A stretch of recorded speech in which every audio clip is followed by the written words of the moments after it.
Interference में क्या होता है, हमने कितने टाइप के इंटरफेरेंस देख लिए, 2 टाइप के इंटरफेरेंस, एक होता है कंस्ट्रक्टिव और दूसरा होता है डिस्ट्रक्टिव।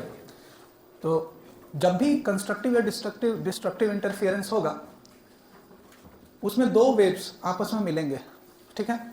जब 2 वेव्स आपस में मिलते हैं तो या तो हो सकता है कि उसका जो रिजल्टेंट वेव हो उसका एम्पलीट्यूड उन दोनों से ज़्यादा हो जाए, हो सकता है पॉसिबल, उसको कौन सा वेव कहते हैं, कंस्ट्रक्टिव। अगर डिस्ट्रक्टिव हुआ तो कम होगा क्या, एम्पलीट्यूड, इससे दोनों जो पहले वेव थे उससे, ठीक है। तो मैथमेटिकली इसको कैसे दिखाते हैं कि अगर 2 वेव को तुम इंटरफेयर करा रहे हो तो जो हमारा रिजल्टेंट वेव होगा उसका इक्वेशन कैसा होगा, तो हम उसी को देख रहे थे। तो मान लेते हैं कि हमारे पास 2 वेव्स हैं। पहला वेव है y1 इक्वल टू कुछ भी मान लेते हैं, एक value 10 sine kx minus omega t ना, kx, अच्छा प्लस ओमेगा टी का मतलब क्या होगा, निगेटिव एक्सिस डायरेक्शन में, और माइनस ओमेगा टी होगा तो पॉजिटिव एक्सिस के डायरेक्शन में, प्लस ओमेगा टी, और चलो 0 ही रहने देते हैं फाई के जगह पर। फाई कितना है इसमें, 0, फेज कांस्टेंट 0। नेक्स्ट दूसरा हम लिखते हैं y2 इक्वल टू, ये लिखते हैं 20 sine kx plus omega t और प्लस पाई बाई 6 मतलब 60 डिग्री है ना, ये रेडियन में है, डिग्री में कन्वर्ट करोगे तो कितना आ जाएगा, पाई बाई 3 होगा 60 डिग्री है ना, पाई बाई 6 30 डिग्री, ठीक। तो इतना हमने दोनों वेव को लिखा है। हम क्या करते हैं, इन दोनों को सुपर इम्पोज कराना चाहते हैं, मतलब इंटरफेयर कराना चाहते हैं कि जब दोनों वेव मिलेंगे तो क्या होगा। तो जब दोनों वेव मिलेंगे इतना तो कंफर्म है कि एक और तीसरा वेव बन जाएगा, उस तीसरे वेव का भी कोई इक्वेशन होने वाला है। वो इक्वेशन का रूप कैसा होगा, वो भी साइन वेव ही होगा। क्यों, क्योंकि ये दोनों भी कैसे हैं, साइन वेव है, दोनों मिला करके भी क्या बनेंगे, साइन वेव। तो उसका जो रूप बनेगा, जैसा फॉर्म होगा वो कैसा होगा, तो हम यहाँ लिख देते हैं, वो होगा y रिजल्टेंट बराबर y1 प्लस y2, आया ना, जोड़ रहे हैं ना, और ये जो फॉर्म आएगा वो आएगा समथिंग कुछ y max resultant into sine kx plus omega T, क्योंकि दोनों वेव कैसे जा रहे थे, इधर ही जा रहे थे ना, तो ये जो रिजल्टेंट होगा वो भी किधर जाएगा, इसी तरफ जाएगा, kx प्लस ओमेगा टी और प्लस फाई। अब अगर हमको इसके वेव को पूरा कंप्लीट करना है तो हमको y मैक्स रिजल्टेंट चाहिए और फाई चाहिए, ठीक है। देखिए कैसे पता करेंगे, तो तरीका क्या बताया था,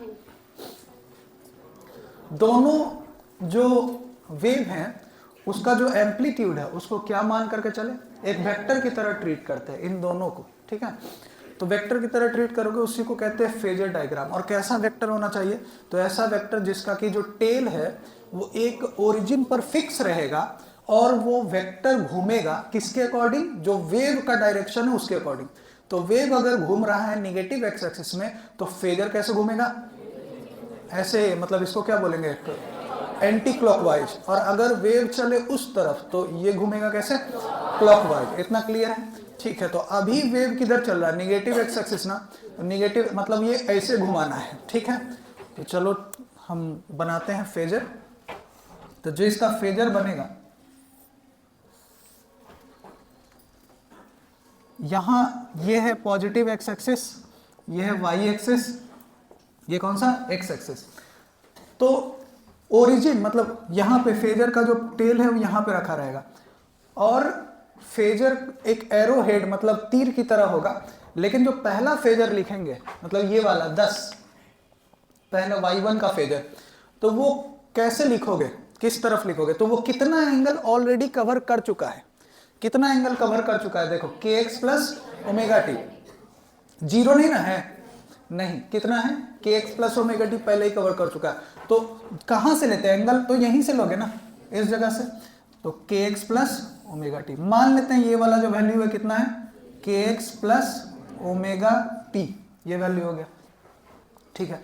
अगला जो दूसरा फेजर है, अच्छा इसका वैल्यू कितना होगा, इसका मैग्नीट्यूड कितना होगा, फिर 10 होगा, इसका मैग्नीट्यूड है 10, ठीक है।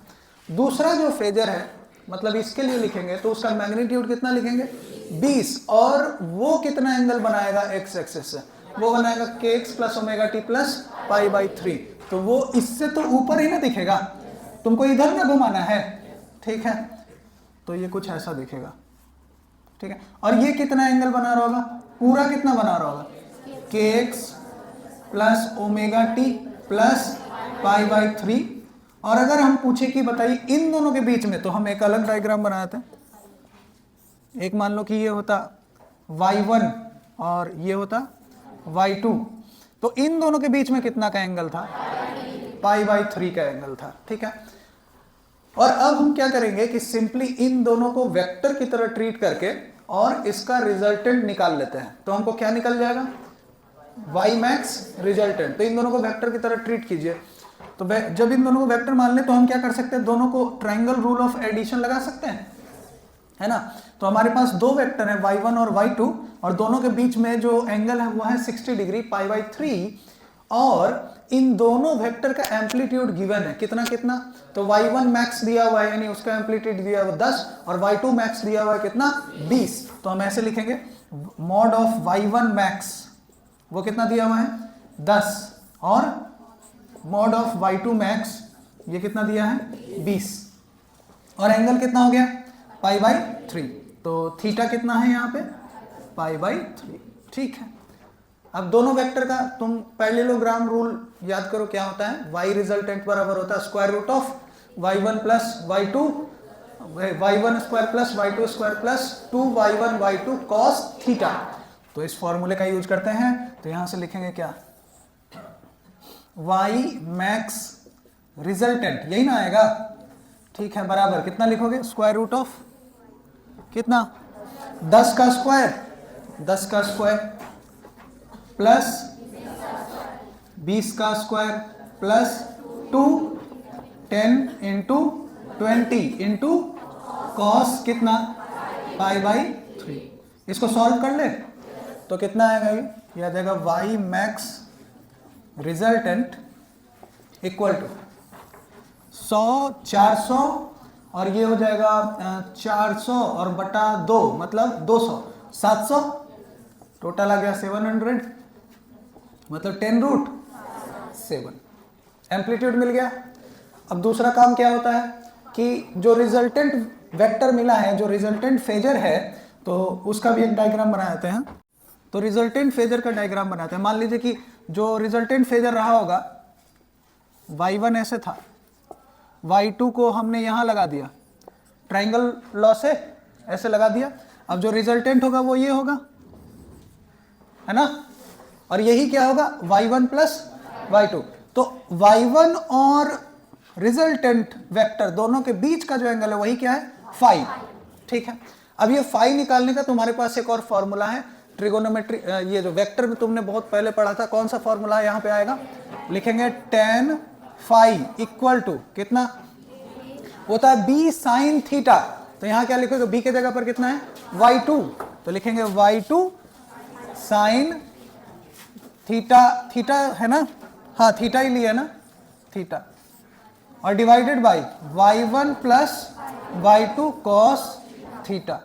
इसको सॉल्व करते हैं, y2 कितना है 20, और साइन कितना 60 pi by 3 divided by 10 plus 20 cos pi by 3। तो ये आ जाएगा, जीरो सब जगह हटा दो, तो इस जगह 2, और साइन पाई बाई 3 कितना था √3 बाई 2, और डिवाइडेड बाई 1 प्लस ये 2 और 1 बाई 2 मतलब कितना हो गया 1, तो कितना बचेगा 2 से 2 कैंसिल हो गया, यही ना होगा, ये 2 इंटू 1 बाई 2 ना आएगा, cos 60 कितना होता है 1 बाई 2, तो 2 इंटू 1 बाई 2 मतलब 1, तो 1 प्लस 1 मतलब 2, तो कितना आ गया √3 बाई 2। तो फाई इक्वल टू कितना tan इनवर्स √3 बाई 2, ओके। अब जो भी इसका वैल्यू आए, तो हमको क्या क्या मिल गया, फाई मिल गया और क्या मिल गया, y मैक्स रिजल्टेंट मिल गया, दोनों को पुट कर देते हैं तो y रिजल्टेंट इक्वल टू हो जाएगा कितना कितना आया था 10√7 साइन और क्या kx प्लस ओमेगा टी और प्लस tan इनवर्स कितना √3/2 और ये हमने फाइनली सुपर इम्पोज करा करके इंटरफेयर करा करके हमने फाइनली रिजल्ट निकाल लिया दो वेव का रिजल्टेंट। ठीक है, अब इसमें एक और बात ध्यान रखना कि ये जो दोनों वेव हैं इंटरफेयर तभी हम कराते हैं, ये हम मान करके चलते हैं कि आप जब भी कोई इंटरफेरेंस करा रहे होगे तो उसका जो फ्रीक्वेंसी होगा ये क्या है एंगुलर फ्रीक्वेंसी ना, तो एंगुलर फ्रीक्वेंसी सेम होगा। एंगुलर फ्रीक्वेंसी सेम होने का मतलब है फ्रीक्वेंसी भी सेम होगा। उसको तुम आगे जाकर के पढ़ोगे, लाइट वगैरह में जब हम पढ़ते हैं तो कहते हैं कि जब इंटरफेयर करता है ना तो वैसे ही वेव को इंटरफेयर कराते हैं जो कि मोनोक्रोमेटिक होते हैं। ठीक है, तो मोनोक्रोमेटिक कहने का मतलब होता है कि सेम फ्रीक्वेंसी वाला। ठीक है, अलग अलग फ्रीक्वेंसी वाले नहीं, वरना नहीं होंगे, इंटरफेयर नहीं करेंगे। दूसरा एक और चीज होता है जिसको कहते हैं कि सेम फेज, वो हम लाइट में देखेंगे। ठीक है, फेज भी सेम होना चाहिए जिसको कहते हैं कोहेरेंट वेव। खैर, तो इसमें के भी सेम होना चाहिए और ओमेगा भी सेम होना चाहिए, तभी जाकर के ये क्या करेगा इंटरफेयर करेगा। ठीक है, हमने दिया हुआ है एक वेव चल रहा है पॉजिटिव एक्स में और दूसरा चल रहा है निगेटिव एक्स में। तो अगर फेजर बनाते हैं तो इसका कैसे बनाते हैं उस तरफ घूमता हुआ मतलब क्लॉकवाइज, और इसका कैसे बनाते हैं एंटी क्लॉकवाइज। ठीक है, लेकिन अगर तुम ऐसा मान लो कि यहाँ पे लिखते हो माइनस, यही वाला जो इक्वेशन लिखा हुआ है उसमें हम यहाँ पे माइनस कर देते हैं और यहाँ पे करते हैं +π/4, यहाँ पे भी माइनस कर देते हैं kx माइनस ओमेगा टी। ये बताइए कि ये वाला वेव किस में चलने लगा अब उस तरफ, ये भी उस तरफ चलने लगा। +π/4 करोगे तब क्या होगा, देखो बड़ा ही मतलब थोड़ा सा ना एनिमेशन टाइप का ये सोचना पड़ेगा तुमको, क्योंकि ये चलता हुआ वेव है। ये जो इक्वेशन लिखा हुआ है किसका है, प्रोग्रेसिव वेव का, ट्रेवलिंग वेव, जो कि क्या हो रहा है चल रहा है लगातार, समय के साथ ये चलता ही जा रहा है। तो उसको तुमको सोचना पड़ेगा, थोड़ा सा इमेजिन करना पड़ेगा, वरना ये यहाँ पे कैसे पता चले, ये तो मतलब एक रुका हुआ दिख रहा है ना, चलता हुआ नहीं दिख रहा, लेकिन आपको इमेजिन करना पड़ेगा थोड़ा, तो आपको समझ में आएगा। देखिए कैसे, इसका मतलब हुआ ये वाला जो वेव है जब वो आगे की तरफ बढ़ रहा है तो सोचो कि पानी का लहर है जो कि आगे चल रहा है, लेकिन उसमें तुम इंटरनली शिफ्ट कराते हो π/4, कितने का π/4। अब ये बताइए कि जब भी तुम ग्राफ पढ़े हो, ग्राफ में जब तुम इंटरनली शिफ्टिंग कराते हो, इंटरनली प्लस करते हो, तो पता है वो किस तरफ चलता है, वो अगर तुम प्लस करोगे तो निगेटिव एक्स एक्सिस की तरफ शिफ्ट हो जाएगा, और अगर माइनस करोगे तो पॉजिटिव एक्स एक्सिस की तरफ शिफ्ट करेगा। तो ये बताओ, ये जो तुमने +π/4 किया है ना, +π/4 करने का मतलब है तुमने इंटरनल शिफ्टिंग किया है। ठीक है, इंटरनल शिफ्टिंग समझते हो ना, इंटरनल शिफ्टिंग का मतलब होता है कि फंक्शन के अंदर ही कुछ चेंज करना। जैसे कि sin x लिखा हुआ है, अब y इक्वल टू लिखा हुआ है sin x, ठीक, और y इक्वल टू लिखा हुआ है sin x प्लस π/4, ऐसे। तो इसका मतलब समझो, इसका जो ग्राफ बनाओगे, sin x का जो ग्राफ बनाओगे तो कुछ ऐसा बन जाएगा। ठीक है, लेकिन अगर तुम इसका ग्राफ बनाना चाहो तो कोई बड़ी बात नहीं है, ये भी बहुत आसान है। कैसे, हम क्या करेंगे, ये इंटरनल शिफ्टिंग है, इसको क्या बोलते हैं इंटरनल। एक्सटर्नल का मतलब होता है कि वैसा शिफ्टिंग जिसमें y का माने बदल जाए, मतलब कि इसके बाहर ये जो फंक्शन है ना sin x, इसके बाहर तुम कुछ प्लस माइनस करते तो वो क्या कहलाता, एक्सटर्नल। लेकिन ये कौन सा है, इंटरनल शिफ्टिंग, मतलब x में ही इसके ये जो sin x है, इस x के जगह पर ही तुमने कुछ चेंज कर दिया है। अब इसी के जगह पर ये जो फेज है ना, आर्गुमेंट है, इसी को चेंज कर दिया, तो ये कहलाता है इंटरनल शिफ्टिंग। इंटरनल शिफ्टिंग का रूल है कि अगर तुम प्लस करते हो तो निगेटिव में जाएगा, और अगर माइनस करोगे तो पॉजिटिव में शिफ्ट होगा। तो यहां पर जो +π/4 किए हो तो ये वाला जो ग्राफ होगा ना, पूरा का पूरा π/4 खिसक जाएगा, किस तरफ, निगेटिव एक्स एक्सिस की तरफ। आ रही बात समझ में, निगेटिव एक्सिस की तरफ ऐसे थोड़ा खिसक। मान लो कि π/2 लिखते हैं यहां पे, तो देखो आज ज्यादा आसानी से तुम तब समझ पाओगे। यही वाला जो ग्राफ होता ना, जैसे मान लो कि ऐसा अभी ग्राफ है, इसका ग्राफ है, लेकिन जब तुम π/2 प्लस कर दिए तो ग्राफ पता है कैसा दिख जाएगा, ये है ना π/2, साइन π/2 यहाँ पे ना होता है 1, तो ये वाला अब तुमको कहाँ दिखेगा, खिसक गया, कहाँ खिसक गया, यहाँ इस तरफ π/2 खिसक चुका है इस तरफ, तो तुमको ऐसा दिखेगा। देखो π/2 पहले यहां था, अब ये π/2 किधर खिसक गया, निगेटिव एक्स एक्सिस की तरफ, ठीक है। तो जहां से ये ओरिजिन शुरू किया था, अब वहां पे ये जीरो नहीं दिखेगा, क्या दिखेगा, जहां पे इसका जीरो था, पहले क्या था, ये x प्लस जीरो था ना, तो जहां पे जीरो था अब वहां पे क्या दिखेगा, π/2 दिखेगा, मतलब जो वैल्यू π/2 पे आ रहा था वो दिखेगा। आया समझ में, ठीक है। तो बस इतना करते हैं कि अगर इंटरनल शिफ्टिंग है तो x माइनस में खिसकाते हैं, अगर पॉजिटिव हुआ तो पॉजिटिव तुम कर रहे हो तो, और अगर निगेटिव कर रहे हो तो पॉजिटिव एक्स एक्सिस में। ये तुम ग्राफ में पढ़ते हो, ये बहुत इंपॉर्टेंट है। एक्सटर्नल शिफ्टिंग में क्या करते हो, y में ऊपर नीचे खिसकाते हो। एक्सटर्नल में अगर पॉजिटिव में तुम कुछ जोड़ रहे हो तो क्या करोगे, प्लस कर रहे हो तो ऊपर खिसकाओगे, और माइनस कर रहे हो तो नीचे खिसकाओगे, ठीक है। लेकिन इंटरनल शिफ्टिंग जब करते हैं तो x में प्लस करते हो तो निगेटिव में, और माइनस करते हो तो पॉजिटिव में खिसकाते हो, ठीक है।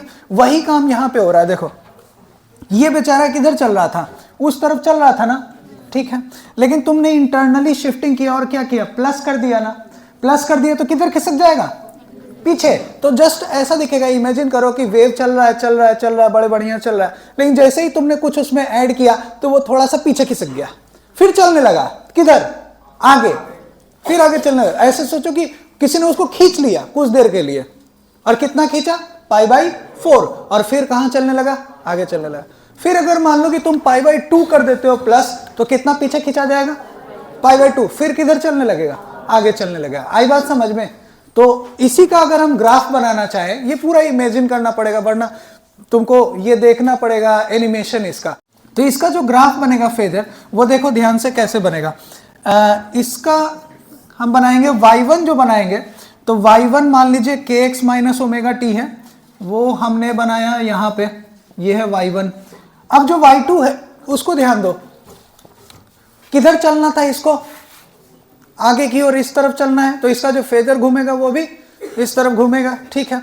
लेकिन जो y2 है, y2 उसमें था यही, ये भी घूम रहा था। अगर मान लो π/4 नहीं होता तो y2 भी तो इसी पे ना आ जाता, y1 और y2 सेम जगह पे आ जाते। लेकिन क्या किया है कि इसमें प्लस π/4 किया। प्लस π/4 का करने का मतलब कि वेव को थोड़ा सा पीछे खींच लिया, पीछे खींच लिया, मतलब कौन से डायरेक्शन में, इधर खींचा है ना, निगेटिव एक्स एक्सिस में ना, तो निगेटिव एक्स एक्सिस में खींचा है, इसका मतलब y2 का जो फेजर होगा वो इससे तो ऊपर उठ जाएगा ना। समझे कि नहीं समझे। अगर आगे खींचा जाता, आगे चला जाता वेव, अगर और आगे, जैसे कि यहां पे माइनस कर देते तो वो किधर शिफ्ट होता, और आगे, तब जा करके y2 नीचे जाता। बात समझ में आ रही है कि नहीं। लेकिन इस बार क्या कर रहे हैं, पीछे खींच रहे हैं। पीछे खींचने का मतलब काउंटर क्लॉकवाइज, पीछे की तरफ।